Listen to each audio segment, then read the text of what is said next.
We're going to have a 3-minute opening introduction from each candidate. And first, the incumbent, Jay Dardenne, and second, it'll be Parish President Billy Nungesser.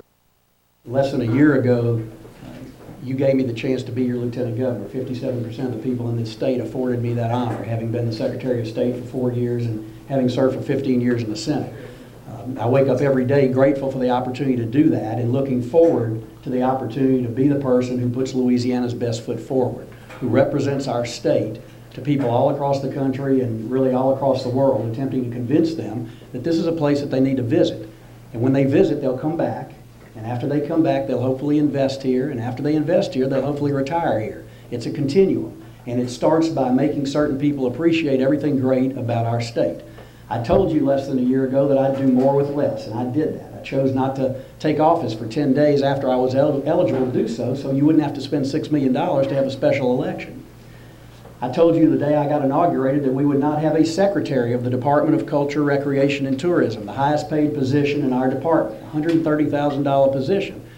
You elected me to do that job. By law, I'm the commissioner of that department, and I'm doing that job without paying somebody $130,000 to do so. We immediately came in and eliminated some positions. We don't have a director of fitness anymore in our department. We don't have a director of social entrepreneurship anymore in our department. I told the people I hired they were going to have to do more with less and double up and get more accomplished, and that's what we've done. Our department has seen 67 positions reduced over the course of the past year, in addition to the reductions that we started at the top. That's how you lead, you start at the top. I told you that I felt it was important to link North and South Louisiana, and I've spent a lot of time in every nook and cranny of this state talking about the importance of all of us being great ambassadors for Louisiana. And I said we needed a new brand for Louisiana. We needed a new identity. Less than 60 days after taking office, we introduced that new brand, Louisiana Pick Your Passion, because we're a passionate people. We're passionate about our food and our music and our culture and our recreational opportunities. And we need to share that with the rest of the world. And we need the right person to be the one who shares that with the rest of the world. This department is responsible for promoting all things great about Louisiana. Our parks, our museums, the arts and cultural life of Louisiana, the state library, and most importantly, our tourism effort. Tourism jobs are up 5% since I took office. 10,000 more people working in the private sector, not the public sector, in Louisiana because of the way we've managed the department, because of the way we promoted Louisiana, used our resources to make sure that everyone understands what a great place Louisiana is. That's the way you do things when you know how to manage government. I spent 4 years as your Secretary of State combating election fraud, making sure that only registered voters were eligible to vote, opening up early voting opportunities. You can vote starting this Saturday and continuing through next Saturday in every parish in this state.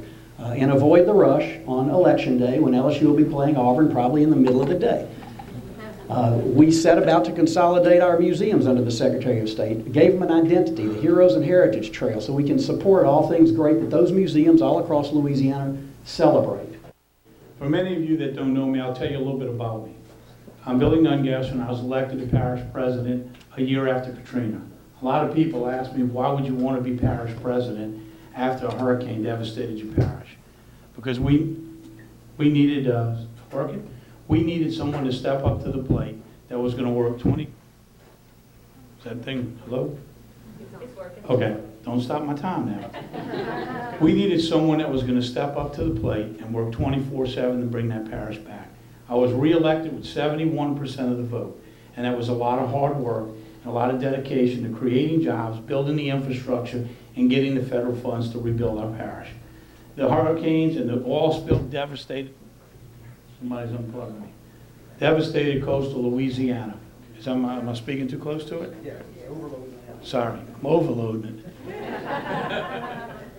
How about now? Is that better? So we need someone that's going to give 24/7 to this job. Tourism is a big business, but it's not all we have. We need to do more in the lieutenant. If Lieutenant Governor's office was just going to do tourism, I'd be for abolishing it. There's so much more you can do if you step up every day to create jobs, coastal erosion, and work as a team in Baton Rouge with the governor and the other people that are elected statewide to create jobs. And that's what I'll do every day as Lieutenant Governor. How do you feel qualified in your experience, training, and education to be the lieutenant governor? Served for 15 years in the state senate. I served for about 3 years on the East Baton Rouge Parish Metropolitan Council. When I was on the council, I authored an award-winning architect and engineer selection process. In fact, I spoke to the state architects in Shreveport today and reflected on the fact that that has stood the test of time and taken politics out of selecting contracts for people. I created a flood damage prevention ordinance when I was on the council, and I went to the Senate and served for 15 years. I was chairman of the Senate Finance Committee. I was chairman of the Ethics Committee in the Senate. I was National Republican Legislator of the Year in 2003. I understand state government, working as a legislator and working with the budget. I've spent 4 years as a Secretary of State, as I mentioned earlier, managing a budget that is significant, almost as much as the one in the Lieutenant Governor's office, proving there that we could do more with less. And I've now had 10 months on the job as Lieutenant Governor, understanding the needs of this department, restructuring that department, doing away with the silos that previously existed, where museums didn't worry about what state parks did, and state parks didn't worry about what tourism had to say.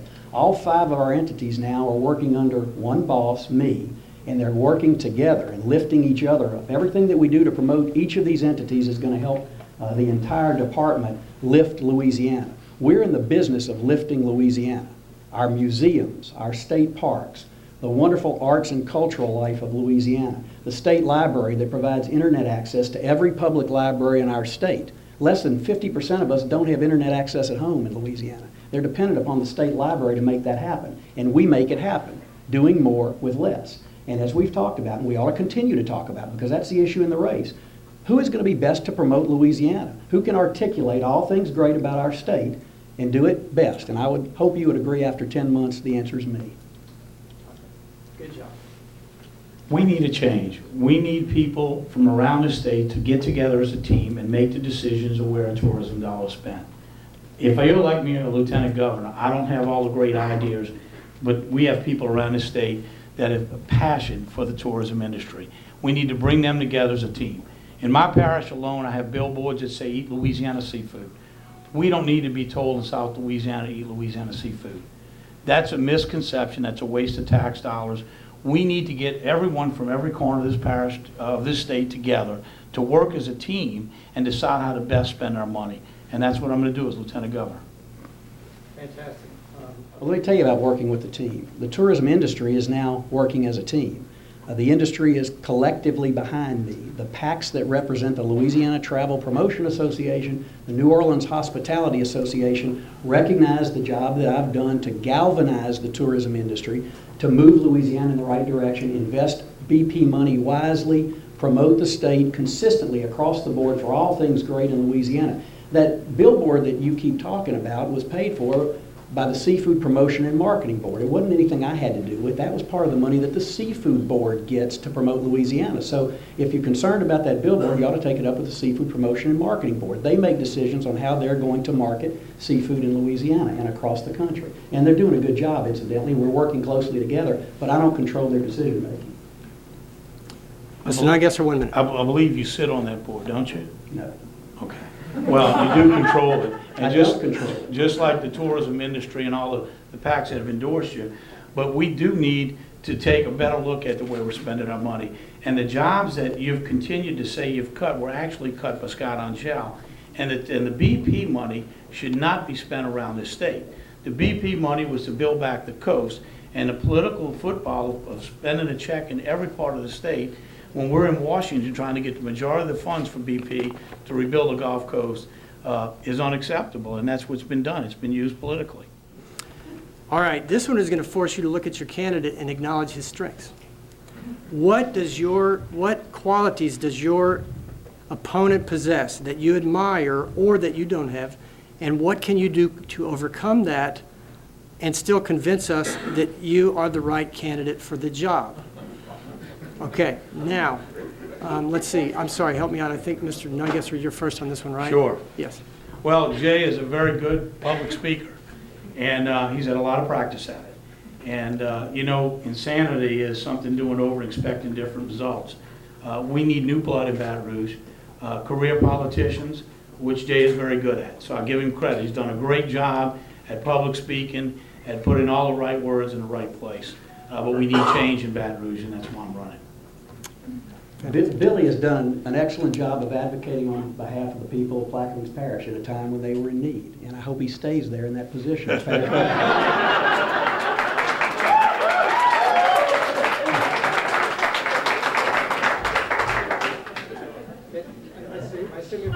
Yes. All right, so Mr. Nungesser, 1 minute rebuttal. Well, we'll know on October 22nd whether I stay there or not. The people will decide. Good answer. 1 more minute. Yes, they will. Okay, great. All right, now let's move on to maybe some lesser understood parts of what your job is and will be. Tell us a little bit about the role of the Louisiana Retirement Commission. And there's a whole bunch of things revolving around the Louisiana Retirement Commission that's been in the newspaper. Now, what is your role as Lieutenant Governor related to that? What do you have to say about it, and what needs to be changed?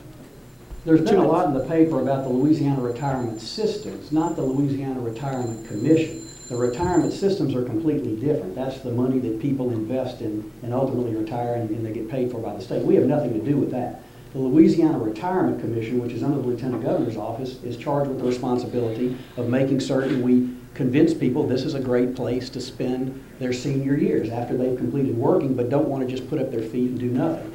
We are restructuring what's taking place in the retirement system as I speak. We have not done the kind of job that we need to do. The greatest resource we have to convince people to retire in Louisiana, in my view, centers around the rich military legacy that we have in Louisiana. From Fort Polk to Barksdale to the greater New Orleans area. We've never gone after that market of soldiers and sailors and Coast Guardsmen and Air Force pilots who've had experience in Louisiana because of their training, married a Louisiana girl perhaps, appreciated Louisiana hunting and fishing. We want them to come home and settle in Louisiana. We're recrafting our retirement effort to make that happen. We've also consolidated the management of the Audubon Golf Trail, which is a very underutilized and under-advertised component of what we have in Louisiana. The person who I put in charge of retirement is also in charge of the Audubon Golf Trail. We chose not to hire a separate person to do that because golfing's a big part of retirement, I'm told, as well. And we want to make certain that people can appreciate that that's something that Louisiana has to offer. And we want the Audubon Golf Trail to be the equivalent of the Robert Trent Jones Trail in Alabama that attracts people from all over the country. Right, 2 minutes. What we need to do is we need to restructure the taxes in Louisiana to attract people to retire here. We're not doing that. We've got to get rid of the income tax and restructure the whole tax. People build their business here, and before they sell it, they move away not to pay the income tax.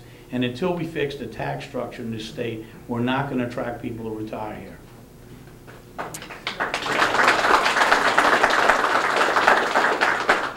One minute rebuttal. What you have to do is make certain people understand all the amenities that Louisiana has to offer.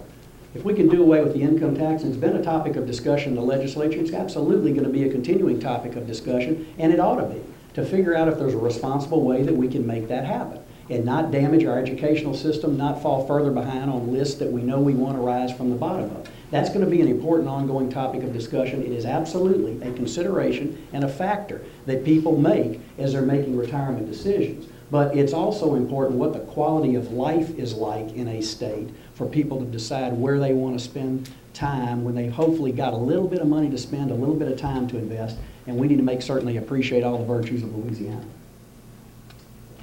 Well, I think you got to look at the two candidates and look at the history, the track record of lowering taxes or raising taxes, and to restructure that tax plan should include lowering taxes, not raising taxes, and that's what I'll do. All right, now we're going to get to the meat and potatoes and the shrimp and the gumbo and whatever. This is one of the main parts of your job, of course, is tourism. Speak up, Mark. This is one of your main parts of your job, that is to say, to raise tourism. I'm going to add in here one slight thing that I think is also important. In the survey I sent you guys, which, by the way, we appreciate y'all working on that, we're going to publicize that, there was also a question about not just tourism, but we all know we're losing smart and able citizens of this state. I have 2 kids, right? They both graduated from Baton Rouge High. They're both doing well in other states, okay? Now, I know it's not tourism, but if you can answer that together, what are your plans to increase tourism and maybe convince people to stay in Louisiana? And how would you prioritize the limited taxes that we have available, and what else can you do toward this task? Sorry, toward what? Toward this task of increasing tourism in Louisiana. And let's see, I think Mr. Dardenne, you're first. Who just went? Okay. Well, first thing we need to do is we need to use the great resources we have here. We've got great chefs, musicians. We need to take their talents around the world, around the country. You know, just like the seafood, you can market all you want to tell people to eat it. But if you give somebody something to eat and they like it, they'll buy it. We did that at the Super Bowl. We sent Louisiana shrimp up there and gave them away. And because of it, 3 local vendors got contracts to sell seafood in Dallas.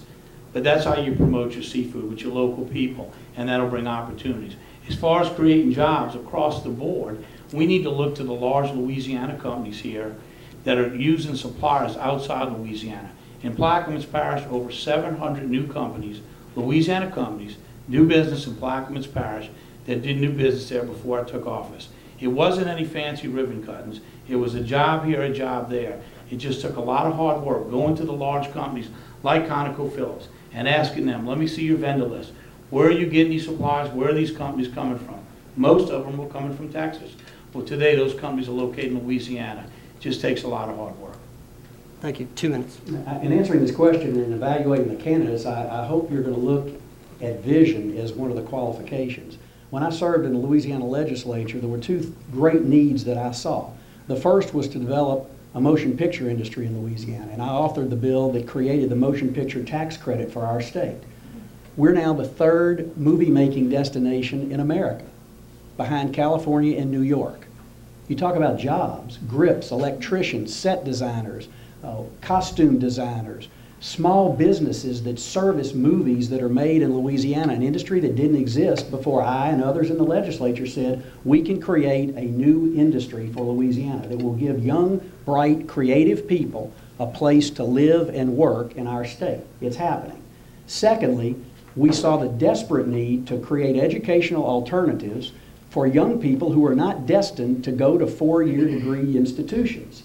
And I authored the bill that created the community and technical college system and has created a whole new training ground for young minds in Louisiana to get associate degrees, 2-year degrees, some semblance of training that will provide them the opportunity to get a real job. And it is working. That's the kind of vision we need to promote jobs in this state. And in relation to tourism, in relation to seafood, I've already touched on it. We have increased jobs in the tourism industry in just 10 months. We're spending money properly that's attracting more and more people to Louisiana. We'll have measuring sticks that you'll be able to grade me on how we've done in the tourism industry, because I have some very specific goals that I want people to look at and say, did we get it done or not? And that's the way you determine if somebody is effective and accountable. As we all know, it's possible that you guys could become the governor. Who knows? Now, that's not the main thing that we're here to talk about tonight, but knowing that that is always a possibility.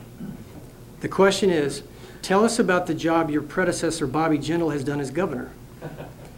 If it becomes necessary that you would have to be doing what he is doing now, what would you do the same, and what would you do differently, and why? I think Bobby has been an excellent governor for Louisiana, and I think he's done a tremendous job to reshape the image of Louisiana. Having an articulate, bright, young man with ideas leading our state has catapulted him into the national spotlight and is reflected very well on Louisiana. And I think that's very much a positive. I look forward to his second term, which I think is obviously going to take place.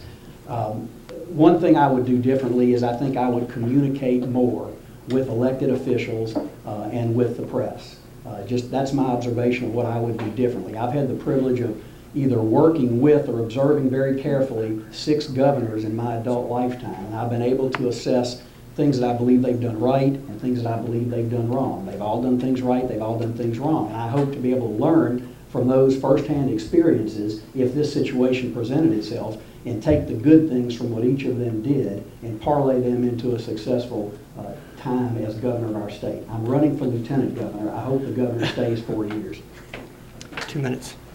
I saw something doing this oil spill, working with Governor Jindal, that I hadn't seen in Louisiana in a long time. I saw a cooperative spirit amongst local leaders across this state that worked as a team out there in the marsh to fight this oil spill. The governor did an excellent job, and he does an excellent job. but he needs a partner in the Lieutenant Governor's office.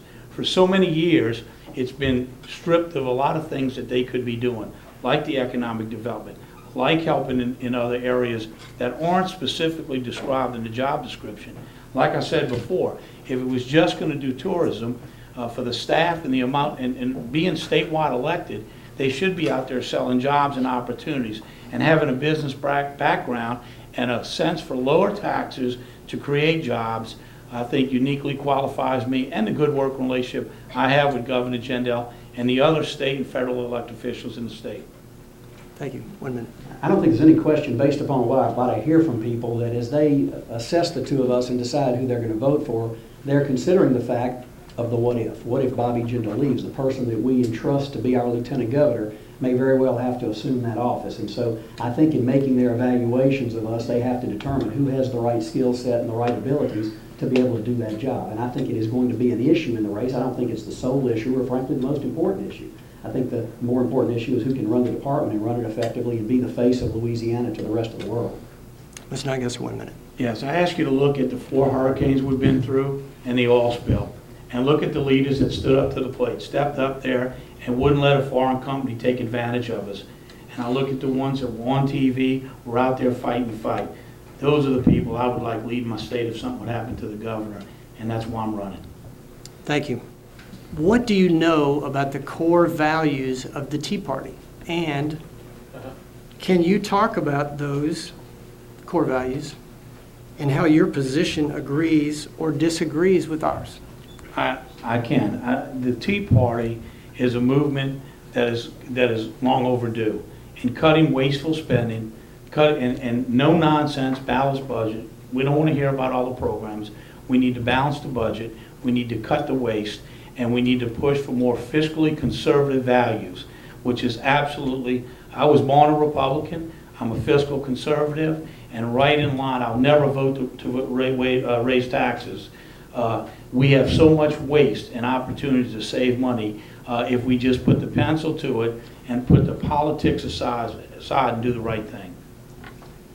I told the Tea Party group last year that I felt like the Tea Party was the antidote to apathy, and I still believe that. I think it has engaged so many people, many of you sitting here tonight, who probably have not been involved in the political process at all, but felt compelled to get involved and to stand up and be counted and to speak up for America and the concerns you had about America. And I think that's been a very positive thing.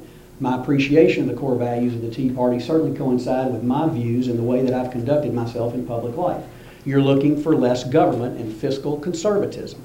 I've supported more than 24 repeals and exemptions during my time in the legislature. I led the charge to repeal the gift tax and the death tax in Louisiana. I was there when we created the rainy day fund, the balanced budget requirement throughout government, and the debt ceiling. Most important thing we've done in Louisiana, capped our debt. The Lieutenant Governor serves on the Bond Commission, which is often overlooked. It's a very important role. I go to the meetings myself. I don't send anybody. That's where we make decisions on where Louisiana's debt is going, and I take that responsibility very seriously. You're concerned about ethics in government. I was proposing ethical changes in Louisiana before ethics got cool. I had some success, and I didn't have as much success, and it finally happened under the Jindal administration. And you're for responsible leaders in government who you can say you're proud of because they're doing the right thing for the right reason. 1 minute. Well, I'll say one thing. We had a lot of success at passing the Stelly tax increase. My opponent has voted for dozens of tax increases, fee increases. That's not the answer. And the voting record does not lie. And there's a big difference between cutting taxes, running a parish or a state, getting more business sense in there, or raising taxes to solve problems. Raising taxes is not an option. No, it's not, and the record does speak for itself, and if you look at the record very carefully and not how it's distorted, you'll see that I voted to renew some taxes on a regular occasion when we had renewals that came up virtually every 2 years, multiple renewals when I was in the legislature. And I cut the taxes that I've told you about already and led the charge to make certain there was fiscal reform and responsibility in this government. How much, this is related to tax incentives and tourism in the film industry. Okay. Of course, the Tea Party is very fiscally conservative. we all know that we love bringing new industry down here. At the same time, we've filled up huge projects full of empty holes, and we don't know where the money went, right? So, so it's not all bad news. But the tax incentives that support the film industry and other things that go on are huge. Development bonds and other tax forgiveness has merit, but do we get what we pay for? And second, do we have enough transparency about these issues that would incentivize tourism and industry in Louisiana to help us make informed decisions? In your opinion, what would you change?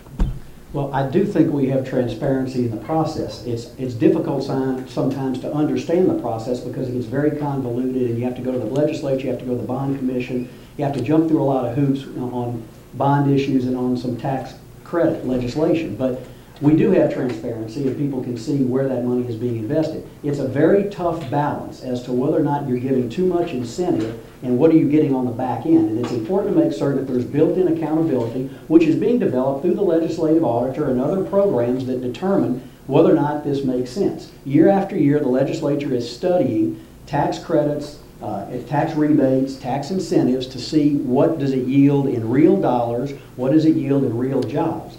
In the case of the movie industry credit, which of course I authored it and I strongly support it and I see its benefits, there is very significant data that shows that the loss of revenue to the state is more than made up with the jobs that have been created and the revenues that flow to the state from sales taxes and income taxes and other contributions to local governments, not to mention just the hiring of people to work in the industry, that it makes it very cost beneficial. That's why the governor and the legislature supported not only the extension of those credits, but the increase in credits to digital media production, to live media performances. I was in New Orleans 2 weeks ago for the opening of the the announcement of the opening of the Addams Family Broadway production in New Orleans. That is the first one ever done in this state, an original production that was done entirely in New Orleans, hiring New Orleans people, not all the actors of course, but the performance of it, based upon the incentives. But equally importantly, the producer told that crowd, we love the incentives, it makes it cost effective, but he said, we love this place. We love the ambiance of New Orleans, we love the people, we love the personality. This is a place we love to be, and we're glad you make it easy for us. I absolutely agree that there's not enough transparency. We need to have, a lot of times when we give taxpayers dollars for something, we play with the numbers to make it look like it was profitable for everyone. I don't think anybody in this room has a comfort level, at least I don't, that a lot of times we're getting the most bang for our buck. A lot of times the same people that are promoting those tax breaks or those incentives are the people that are telling you that it's working, it's good. I think we need an independent look at it to make sure all figures are on the table so people have 100% transparency and feel comfortable that it is beneficial. I support the tax credits for the movie industry, but we've got to make sure we're getting the most bang for our buck.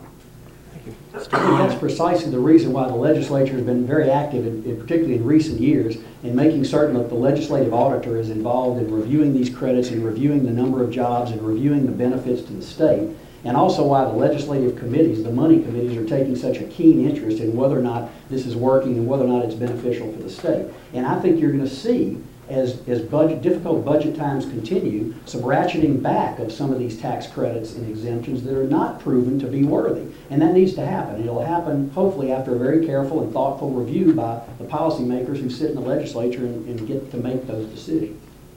It's all of the funding that comes from taxpayers needs to be looked at, not just the movie industry, which you just spoke about. Any business incentives, anything we do that is your tax dollars